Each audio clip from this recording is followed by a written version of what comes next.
एक बार जंगल में रहने वाली चालाक लोमड़ी की मुलाकात सीधे सादे गधे से हुई। उसने गधे के सामने मित्रता का प्रस्ताव रखा। गधे का कोई मित्र नहीं था। उसने लोमड़ी की मित्रता स्वीकार कर ली। दोनों ने एक दूसरे को वचन दिया कि वे सदा एक दूसरे की सहायता करेंगे। उस दिन के बाद से दोनों अपना अधिकांश समय एक दूसरे के साथ गुजारने लगे। वे जंगल में घूमा करते, घंटों एक दूसरे से बातें किया करते थे। गधा लोमड़ी का साथ पाकर बहुत खुश था। एक दिन दोनों जंगल के तालाब किनारे बातें कर रहे थे।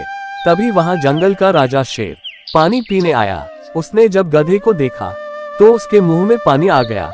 लोमड़ी को शेर की मंशा भांपते देर नहीं लगी। वह सोचने लगी कि क्यों न शेर से एक समझौता किया जाए। मैं उसे गधे को मारने में सहायता करूंगी। इस तरह मेरे भोजन की भी व्यवस्था हो जाएगी। वह शेर के पास गई और मधुर स्वर में बोली, वनराज, यदि आप उस गधे का मांस खाना चाहते हैं तो आपकी सहायता कर सकती हूँ। बस आप मुझे वचन दें कि आप मुझे कोई नुकसान नहीं पहुंचाएंगे और थोड़ा मांस मुझे भी दे देंगे। शेर भला सामने से आ रहे प्रस्ताव को क्यों अस्वीकार करता। वह मान गया। अगले दिन योजना अनुसार लोमड़ी गधे को भोजन ढूंढने के बहाने जंगल में एक ऐसे स्थान पर ले गई जहां एक गहरा गड्ढा था।